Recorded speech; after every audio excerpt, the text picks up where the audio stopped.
Are you getting ready to host a live or pre-recorded webinar or workshop? You can use your Kajabi account to fully set up the whole workshop right here. So in today's video, I'm going to walk you through how you can set up your workshop registration. If you want a video on how to design inside Kajabi, there's a whole other video about that on our YouTube channel. But for now, let's go ahead and dive in. This is my workshop registration page. As you can see, I have the whole page designed out. We just need to come in and add copy. But for right now, I'm going to talk to you about a couple of things that you need to make sure you have on this page to successfully register someone. So you have to be able to collect their name and email. If this is a free workshop, what you'll need to do is set up a form. So inside my Kajabi forms, I have set up a webinar example form. So this is just right under here inside forms. I created a new form and this is the form I created.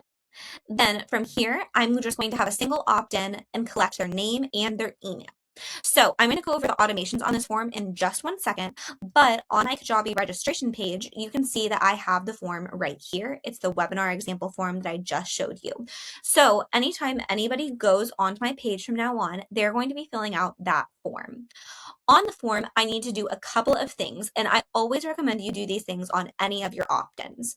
So for example, I'm going to do this. When the form is submitted, then I'm going to add a tag, and I'm going to say webinar registered. And then that's the tag I'm going to add. So I'll click create and then save. And then anybody who registers for my webinar will get that tag. Now, I also want them to get a confirmation email when they register and all the pre-webinar emails, the email that they get when the webinar is live, and the replay emails. So this is, again, if I was hosting a live webinar. If I was just doing a purely on-demand webinar, I could still do something very similar to this. And so what I would do is I would say, I want to set up an event. So on my events section, we're going to go to events and I'm going to set up an example webinar. So I'm going to say example webinar. Let's say I'm just going to choose the date. So we're going to choose, it's going to be in a couple of months at 7 p.m. We got it all scheduled. So that is the webinar registration event. So the event is set up. Now I'm going to head back to my forms where I just was at, and I'm going to add another automation. When the form is submitted, then register for an event. And then I'm going to select the event I just did. So example webinar. Now, anybody who registers to my webinar will get a tag and they'll be registered to my event. So now it's time to add emails in. When we go under the emails, under the event, this is where I can add them all in, and they're all sent based on the timing of the event. So I'm going to add an email in right here. When do I want it to be sent?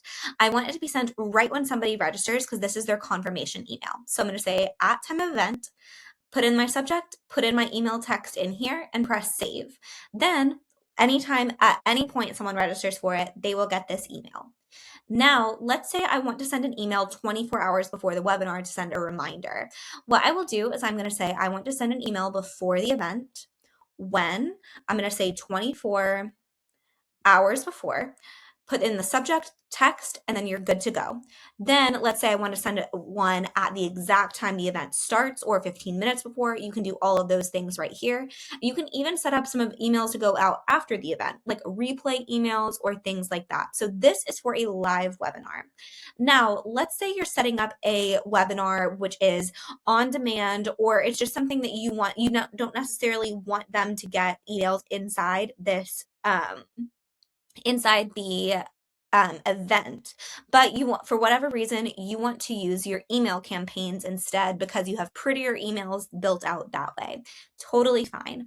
What I would then do is, let's say you don't want to use the event, I would go under email campaigns and then set up a sequence. So in that sequence, I'm going to say example webinar confirmation email, and I'm going to continue. Then from there, let's say I have already a fully designed out email template. I'm just going to choose this one just to as an example. Now, what I will do is I'm going to add the email in. So I'm going to change it to 0 so it sends immediately. Add my subject, preview text, and whatever information I want in there. And so then when I'm back on the form, instead of registering them for the event, I'm going to say when the form is submitted, then I'm going to subscribe them to an email sequence, and I'm going to choose the example email sequence that I had set up before. So it's that example webinar sequence I set up. So then from there, I can set up campaigns that are set specifically timed to where I can say, if anyone has submitted this form, send them an email. So, and then I will pre-set up the email to go out 15 minutes before, and I'll manually set up all of those emails, and they're just prettier emails that are a bit more designed. So that's a total preference thing. You can do either way. You can also set it up that way if it's an on-demand webinar. Now, if you want a video all about how I would set up the webinar replay page, confirmation page, and even sales pages that expire after the webinar, comment on this video and let us know, and we can record a whole separate video going over the whole webinar funnel. So that is all about how to set up the webinar registration page and the immediate actions needed afterwards. So you have the form on the page, and let's say you also might want to have a timer on the page. Some people like to do that. So we will go down, and you can see I added a timer down here. You would select the timer based on that exact event we set up earlier. So I'm going to select my event, the example webinar, and now it's counting down for me when I hit save. So I'll hit save, and then there it is counting down to my event. And I can even say after the event, I can have it go to an expired page or whatever I want it to do there. So I hope that you enjoyed this video on how to set up your webinar registration. Let me know if you have any questions in the comments, and we'll see you in the next video.